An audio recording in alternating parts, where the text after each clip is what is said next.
Imagine this, a tiny plane, a single-engine Cessna 206, is flying over the vast, unforgiving expanse of the Amazon rainforest. Suddenly, the engine sputters and dies.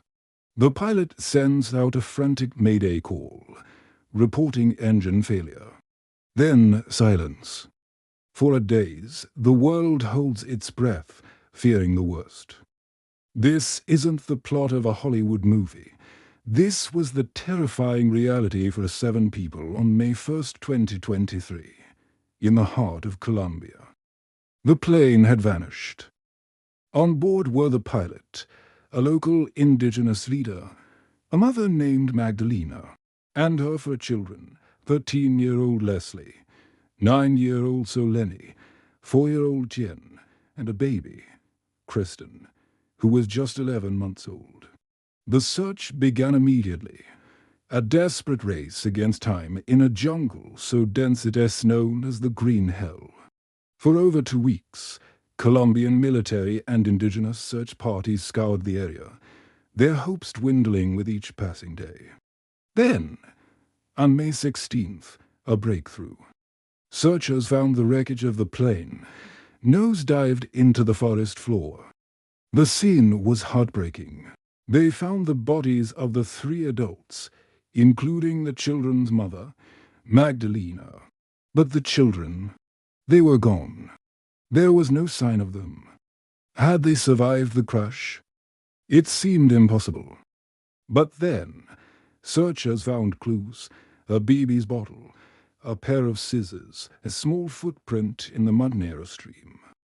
A tiny spark of hope was ignited. Could these 4 children, one just an infant, be alive, lost in one of the most dangerous places on Earth? This is where the story turns from tragedy to a breathtaking tale of survival. The person at the center of this miracle was a 13-year-old girl named Leslie. Before she passed away in the wreckage, her mother gave her one final, crucial instruction: go. Get out of here and save your siblings. With those words echoing in her ears, Leslie became the guardian, the leader, the sole protector of her younger brother and sisters. Think about the sheer terror. You're a child. You've just survived a plane crash. Your mother is gone, and you're surrounded by a jungle teeming with jaguars, venomous snakes, and countless other dangers. What do? Leslie didn't panic. She drew upon the knowledge passed down to her by her grandmother, knowledge of the forest. She was from the Hutoto indigenous community, and the jungle, while dangerous, was also a place she understood. Her first priority was finding food and water. She knew which fruits were safe to eat and which were poisonous. The search parties later found discarded fruit peels, confirming the children were finding sustenance. They found a source of water, crucial for survival. Leslie used what she could salvage from the crash site. She found a bag of feriga, a coarse cassava flour, a staple in the region. This ration, though small, would have provided vital energy in those first critical days. She also knew how to build shelter. Using hair ties, she ingeniously fashioned makeshift camps from branches and leaves to protect her and her siblings from the relentless rain and the cold jungle nights. The search parties would later find these small shelters, each one a testament to Leslie's incredible resourcefulness.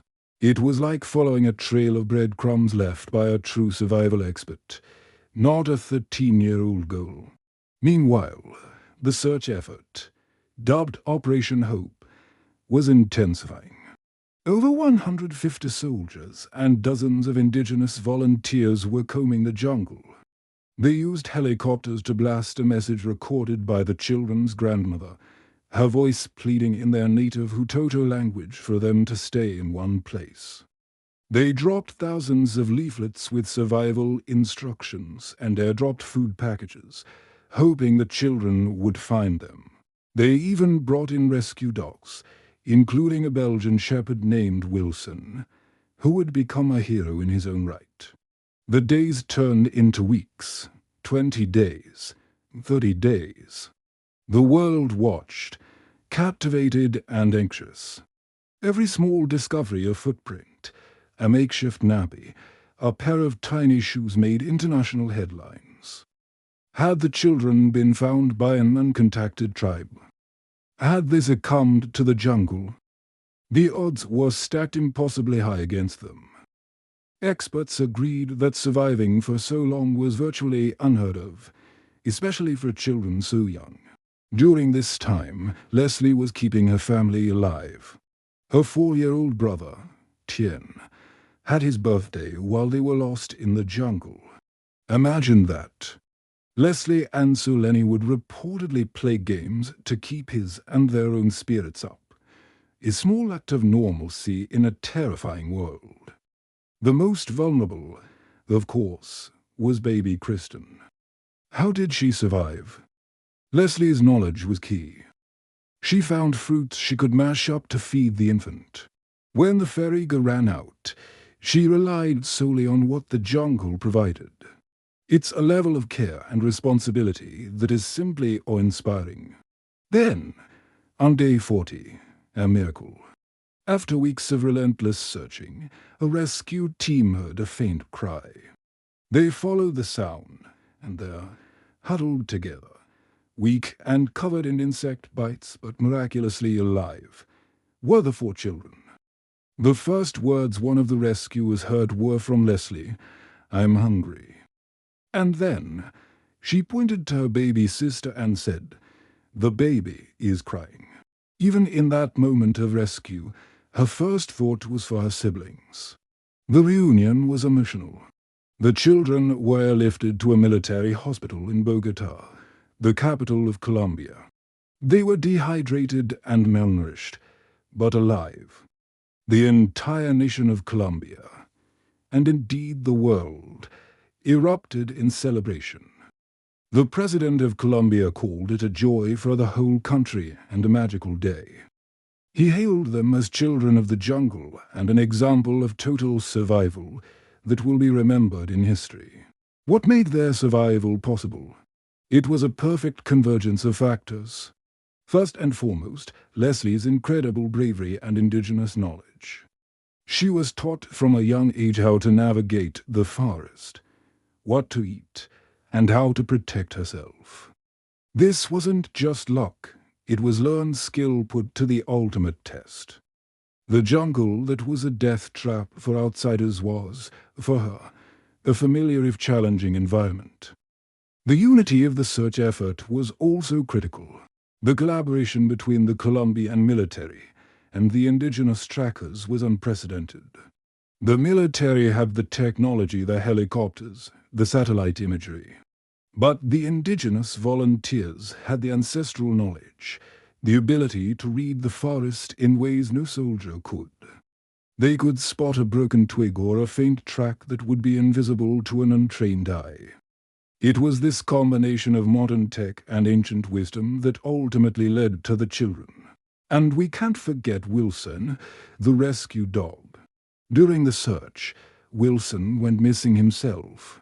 It's believed he was the first to actually find the children, as his paw prints were found alongside theirs days before the official rescue.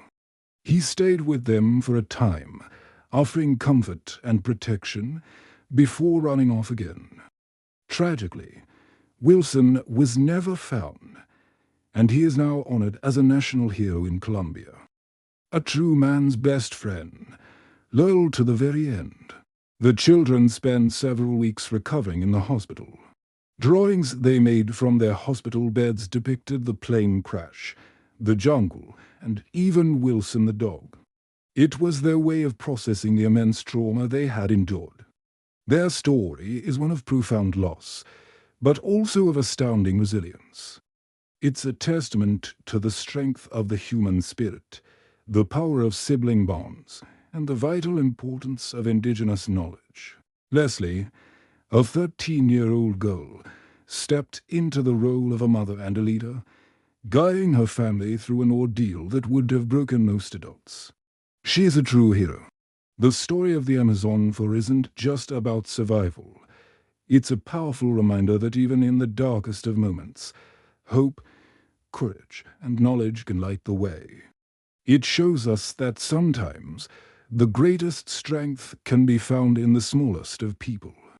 Thank you so much for watching. If you found this story as incredible as I did, please hit that like button, subscribe for more amazing true stories, and share this video. What part of their journey amazed you the most? Let me know in the comments below. See you next time.